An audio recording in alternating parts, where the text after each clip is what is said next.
Good evening, students. So today we are going to see the later Vedic period from 1000 BC to 600 BC. And now we are going to see what changes occurred in the religion, in the society, in the political life, and in the economy of the Aryans during the later Vedic period. So, if we see the early Vedic period or the Rig Vedic period, the most important thing for the early Aryans was cattle. We have seen that many wars were also fought on the basis of cattle. If we see the Vedic text, if we see the Rig Veda, many of the terms have been derived from the word go or the cow. Okay, like Gavishti, Gopina.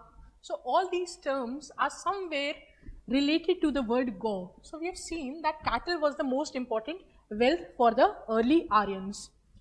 And most of these people, all the Aryans who came from Central Asia, as per the theory of Max Muller, these people settled in and around Indus and its tributaries. Now, during 1000 BC, a metal called as iron, okay, that was discovered during this period, which was also called as Krishna Ayas. Ayas means metal and Krishna is symbolic with the black color. So iron was discovered during this period, which helped the people to clear the dense forest in the areas of Bihar and UP, the present day Bihar and UP. These Gangetic deltic plains were very fertile in nature, but they were not inhabitable. Why? Because it was having huge forests. So people could not clear those forests and settle there. But with the discovery of the iron, now these people could clear the forest, and now they started settling in the areas of Yamuna and Ganga. So earlier, if you see the Rig Vedic period, you will find the mention of these rivers such as Indus, Ravi. They have their Vedic names also, like Sindhu. Ravi was called as Purushini. So many rivers find their mention in the Rig Vedic text. But in the later Vedic text, you will find the mention of Ganga, Yamuna, Sadamira, that is the present day Gandak. Okay. So all these rivers are in and around UP, present day Bihar. And this area, Atranjikhara, this area, Atranjikhara and Jhakera, these are the mines in UP. So iron ore was discovered and people started to settle down in these areas. Now you will also find the mention such as Purvakhand, Madhya Desh, Aryavrat. These were the new areas which were named in and around surrounding the Ganga and Yamuna deltic belt. Okay. One thing which we have to note is, see, this was the things that started to happen when we moved to the later Vedic period. Now, what was the difference that happened in the economy? If we compare with the Rig Vedic times or the early Vedic times, we have to see the changes which occurred. So now, if we see the economy, there were vast changes that happened in the economy of these people. What were they? See, for early Vedic period, for the Aryans, the most important thing I told you was cattle. Battles were fought for capturing each other cattle. And we have seen the word Jan. Jan means tribe, okay? And from this period, what were the changes that occurred was that now the land became the most important thing. Earlier it was cattle, now land became the most important thing. Jan Pad, okay? So if you break these terms, Jan means tribe and Pad means, in Hindi it means feet, okay? So wherever the tribe of Aryans set their foot, that area came to be known as Janpad. So now we are seeing that how land is becoming the more important thing. And why would not it become? Obviously, Because now from the pastoralist economy, they have started to have a sedentary lifestyle. They have discovered, they have started to sow this wheat, barley, rice. So obviously they need to stay at a place.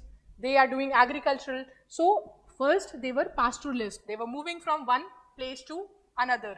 But now, like a nomadic life they were having for their cattle. Wherever the fodder was present, they were moving. They were surviving on different fruits and all. But now they started to have an interest, started to have a keen interest in agriculture. They discovered new lands, fertile lands. So now they started to have a sedentary agricultural life. So obviously you need land for that. More the land, more the food will be produced. So now you are seeing how earlier the Vedic society, early Vedic society, which was dependent on cattle, cattle was the most important economic wealth, now have shifted their focus on the land. So now battles will be fought because of the land. So land is becoming the most important commodity, and we also see the term called as,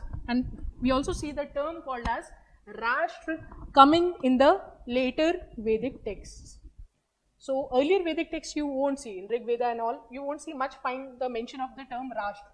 But in the later Vedic texts, the Upanishads and all, this word you will eventually start to see here and there.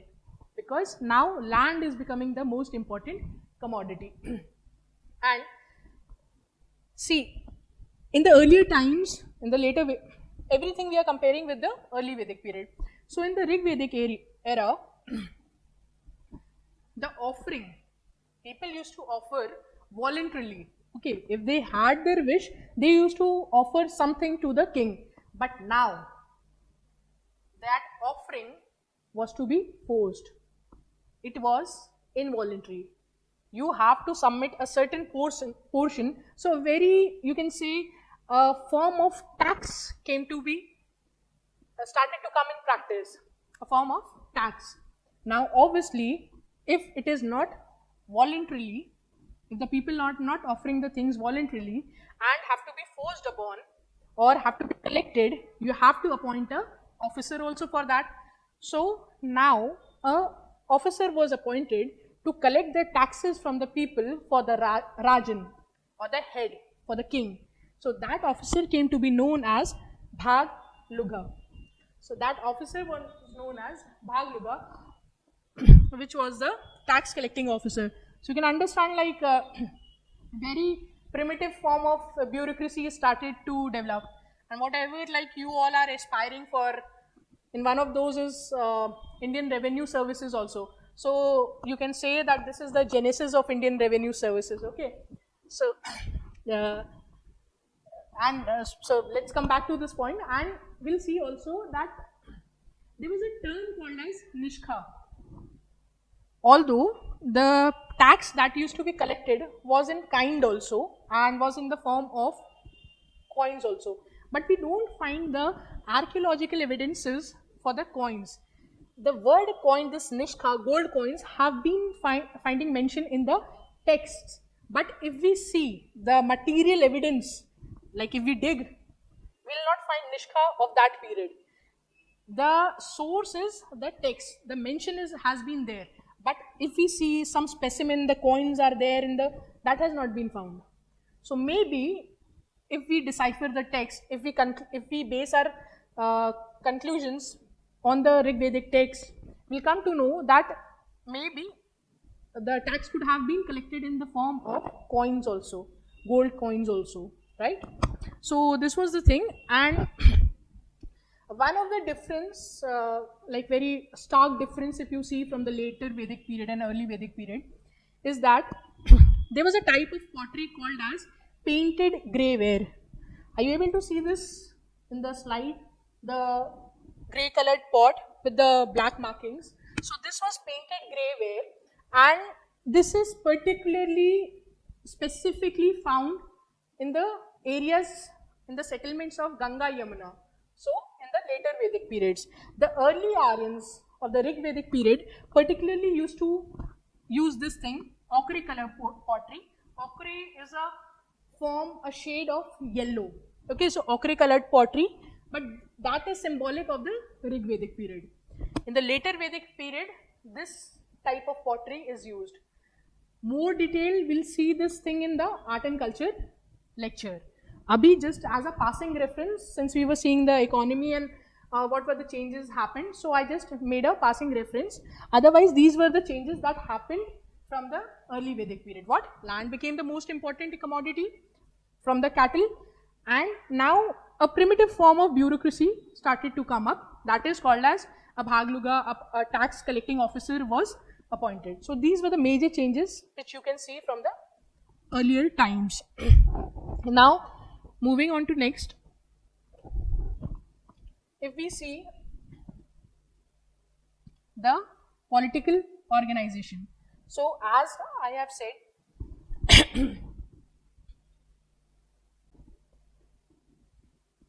so now if we see what are the changes that happened in the polity of the later Vedic times. We have seen that earlier it was tribe called as Jana. The group of people were called as Jana. Different tribes were there. Now it was replaced by bigger territorial states. Territorial states means they were having a defined boundary. So where you will define the boundary? Obviously on the land. Land is becoming the most important thing. So now territorial states started to come up called as Janpad. Earlier obviously it would not have a concept of land, na? Because they were having a pastoralist lifestyle. They were moving from one place to another. They were not attached to their land. But now they are living at that place. So obviously they are bounded by that soil. They are bounded by that land. So now new territories started to come up that were called as Janpad. And a major difference was that now the office of the king, that was very democratic. He used to discuss with the people. He used to have assemblies such as called as Sabha, Samiti, Vidhata. But now Vidhata completely disappeared. And Sabha and Samiti, which were there, the Sabha even included women in the decision making. Now it was like they lost their prominence, and now the office of the king became dictatorial. In fact, divine qualities were to be associated with the king. He was treated to be as the personification of God. Like in many earlier societies, if you see the Egyptians, if you see even in medieval times, they have been titles like Zil-e-Lahi, right? They have the pharaohs have considered themselves as personification of one of the gods. So it has been a human tendency to annihilate the king as some form of resemblance of some divine authority, or as the son of some divine authority, or as on behalf of the divine authority. So now that's things started to creep in the office of the king in the later Vedic times. Earlier it was a democratic setup. King was there, a leader was there, but he used to consult people. The people used to have a say in the decision making. Now there were three kinds of assemblies as we have seen: Sabha, Samiti and Vidhata. Vidhata completely disappeared. Sabha and Samiti, in Sabha women were there, but now it lost its importance, and most of the aiding and advising was assumed to be the work and function of the priestly class. Now priestly class started to advise the king and a form of, you can say, a rudimentary army started to come up. See, earlier battles were fought. Now you can ask, like, was army not required earlier? Yes, army was required earlier also, but that was on a freelance basis. Okay, like we are going for a war, you are our tribe people, let's come, let's snatch their cattle. It was like that. Okay, but now in this thing, what is happening is, since a territory is there, an army can be stationed. Now taxes are coming, because to maintain an army, you need to manage their food, you need to provide them some allowance for serving the king. So you need to station an army. Where that army will be stationed, because if some battle is like called upon, all of a sudden you need some army. So a very primitive kind of army, like we have seen in like the tax collecting officer, a very primitive kind of bureaucracy, same, a very primitive kind of army is started to coming in shape. See, this is all the genesis. So you will not see a very well developed functioning systems. We are seeing the genesis. We are seeing how these things, what you see today, the state, the army, the police, how you're seeing the genesis of how it started to come in being. People started to attach importance to land. For protecting that land, you need army. You need a group of people always on guard to protect that territory. Okay, and obviously to maintain that army, you need tax. Now it cannot be on the mercy of the people that if they feel like giving something for maintaining the army, they voluntarily can give. Now it has to be demanded. A fixed ration should come for the people of the army. So all these things, see the changes, how it is starting to happen in the later Vedic times. And many kinds of, you can say, lavish yags, sacrifices, ceremonies came to being during the later Vedic times.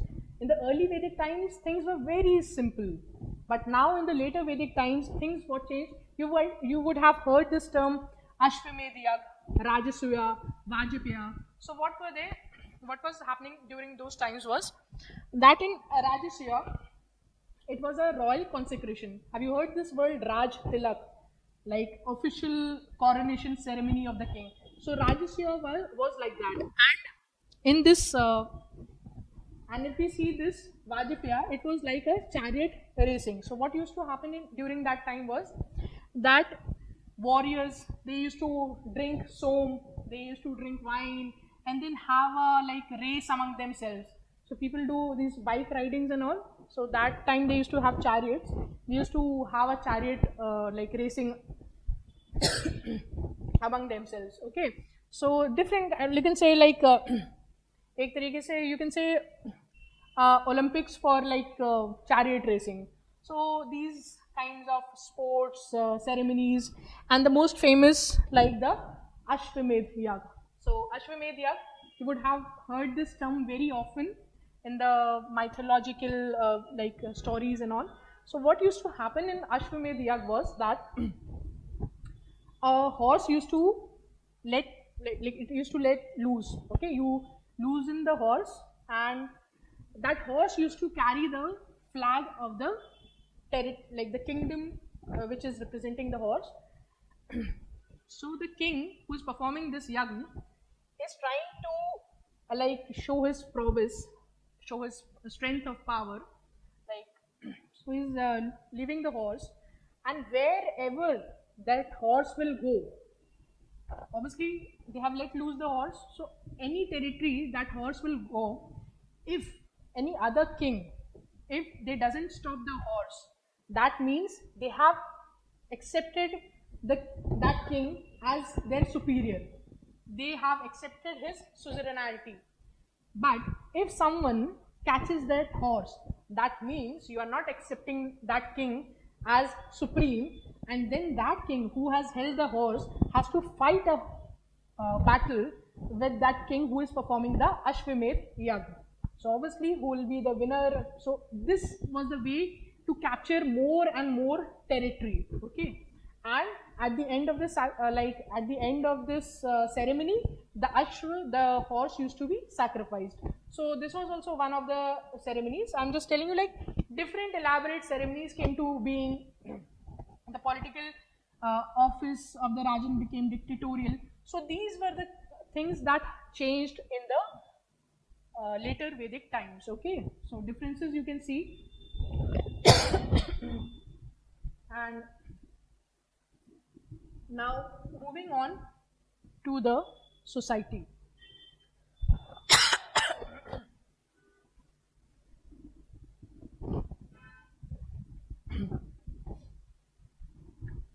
So now coming to the society, if we see in the early Vedic times, it was a Trivarna system. There were three-fold divisions in the society, but now there was a four-fold division. Remember this point that the Chaturvarna system or the fourfold division or the caste system happened in the later Vedic times. Early Vedic times, you don't find the fourfold division. It all happened in the later Vedic times. And what was the major difference between the Chaturvarna and the Trivarna system of the early Vedic times was the mobility. In the early Vedic times, whichever caste, the caste was decided on the basis of your profession and your temperament. Okay, what are your qualities and what work do you practice? The caste was decided on those factors. Obviously, if you change the profession, if you have some different qualities, your caste will change. You must have heard these examples in various religious texts, Hindu religious texts such as Ramayana and Mahabharata. The mention of Parashuram, sage Parashuram. So what was he? He was born into a Kshatriya clan, right? But by his qualities, by the work he professed, the qualities he had, like he was wise, he was imparting knowledge, he was working as a teacher, right? So he was categorized into the Brahmin caste, sorry. So he was categorized into the Brahmin caste. Same way you hear the names of sage Valmiki. So Valmiki wrote Ramayana, he was a sage, but we have seen like they say that he was a thief earlier, so something changed, some transformation happened and he wrote Ramayana. So these are the things which are serving as an example that the caste system was not rigid and there was mobility. Mobility can happen only then when you are free to choose your profession. When if you learn something, if the innate temperament changes, आपकी जो qualities हैं, if they changes and your profession changes, so obviously accordingly the caste will change. So the most important factor that separated the caste system from the early Vedic to the later Vedic times was the mobility. The caste system was not rigid and the caste was to be based on the basis of your profession and temperament. Okay, even this kind of a division you find even in the theories of Plato. Like if someone will take political science as optional, they will see how Plato has also divided people like men of gold, men of silver, men of copper according to the temperament. So this is not something unique that you find only in the Indian society. Humans, they like to categorize, organize, put in divisions. So that is very psychological for the human beings to do that, okay? So let's come back to this point. So what was the difference was that the mobility was the main factor. And in the early Vedic times, inter-varna dining, to sit together and eat, inter-varna marriage was all allowed. Now it's stopped in the later Vedic period. We have also seen how Gandharva Vivah, love marriages were allowed, how Swayamvar was there, the women had the right to choose their spouse, but all these things now are changing. Women are not giving importance, and inter-varna, inter-caste marriages, inter-caste dinings, they are now prohibited. Okay, so this was the thing, and now the caste used to be decided on the basis of birth. Okay, so whatever caste you are born in, you will remain with that caste. That caste will be there with your name, you will be tagged with that caste till your death. Even if you change your profession, the caste cannot be changed. So this was the major difference in the later Vedic times. Okay,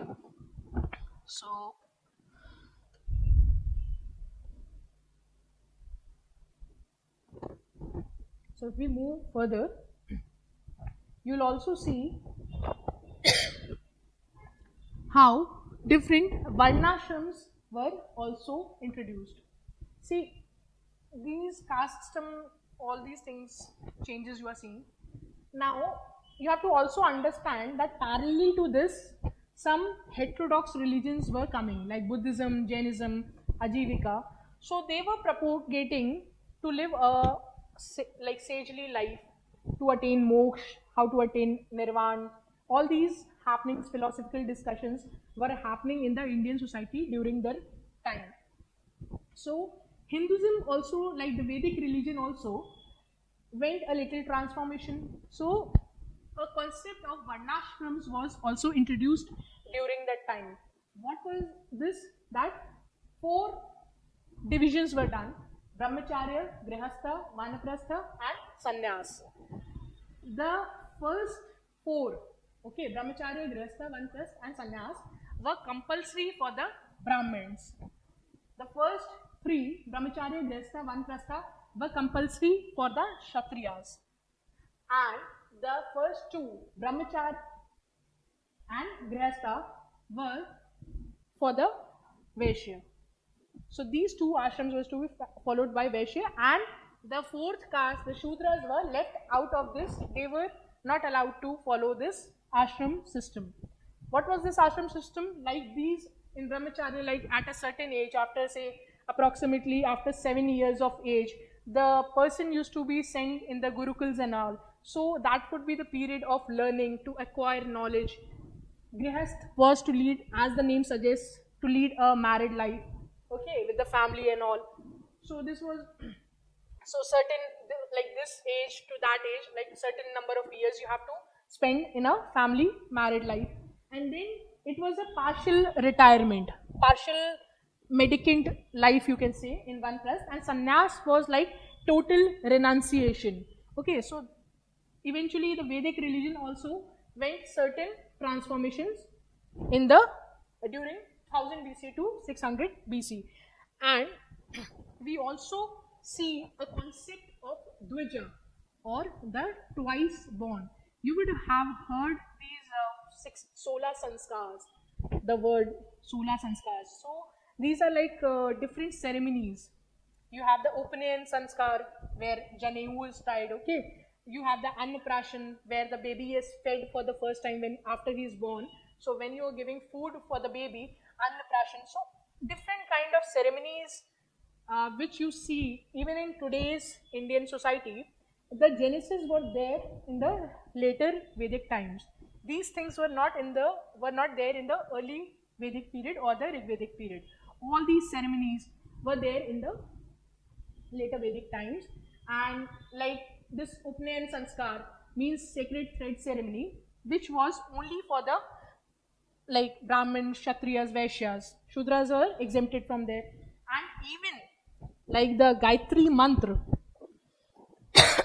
you see, the Gayatri mantra was to be recited only by the Brahmins. Okay, so that was there. So different type of prohibitions, different kind of restrictions, different kind of schism, divisions started to happen in the later Vedic times. Okay, so moving on to next. A concept, if we see, a concept of gotra or exogamy also started to come up during the later Vedic times. So what was it? Was the people having the same gotra cannot marry each other. So why was this system coming up, or why such restriction? So that to maintain purity of blood. Okay, so the concept of gotra system or exogamy came up first during the later Vedic times, and marriages, as you see, marriages between the same gotra were prohibited. Okay, and many of the social evils, such as dowry, such as untouchability, okay, sati, all these somewhere find the genesis, somewhere they have seeded from the later Vedic times. They have started to come in the later Vedic times. Simple, like the early Vedic period was very simple. No such things were there. But eventually, the genesis of all the social evils which you see today can be seen in the later Vedic times. So, Suppose if in some essay or some mains answer writing, you have to like write a background, or as like in essay you have the like liberty of expressing your thoughts, like you have enough number of words, so you can quote these stories, you can tell the genesis and all these things. If any social evil or somewhere the reference comes, you can quote these things, you can link it with history. Okay, since now you know the background of the social issues, so any society question comes, okay, so in paper 1 or essay paper you can quote these things. And one of the most important things which was there was that now untouchables were to be classified by birth and by profession. Untouchability, which is now prohibited under Article 17 of the Indian Constitution, the genesis you're finding here. Okay, so how untouchability came was that untouchability, the untouchables will now be categorized according to the birth and profession. Birth, how? Let's see. So if we see according to birth, see, we are seeing, are you noticing some changes? Earlier there used to be Swayamvar, there used to be Gandharva Vivah and all, no restrictions were there. But now the system of like Gotra system is coming. Okay, all these things are coming because to maintain purity of blood, the caste system is happening, the divisions are happening. So you'll see that now people who are to be treated as untouchables by birth, who will they be? The child, first of all, see, there were two types of marriages, Anulom marriage and Pratilom marriage. Both of the marriages were prohibited. Okay, what was Anulom marriage? Anulom marriage was when a higher caste man marries a lower caste woman, the child born out of that union would be classified as untouchable, to be called as Vratyas or the half polluted. Okay, and Pratilom marriage, which was like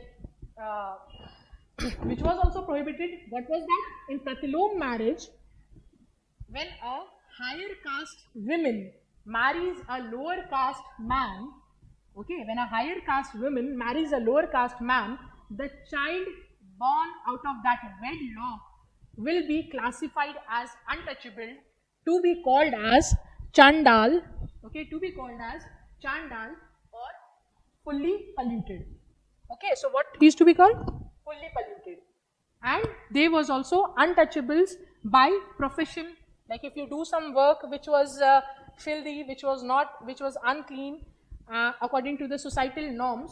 So like there used to be people who used to remove dead bodies. So they were also classified as untouchables, to be called as Antyajas. Okay, they were to be called as Antyajas. And there were also some prohibited people, forest dwelling people who were different, like dwelling in a deep dense forest. They were to be classified as Nishad. They were also not in the, like, they were also prohibited ones. Then you had the Kirats, the tribe which was considered uncivilized. So you are seeing the different divisions are happening, and how this problem of untouchability which we face, which we see in the present Indian society, how it is having a genesis in the later Vedic times. Okay. So this was according to the changes that happened in the society. Now coming on to the religion. Okay.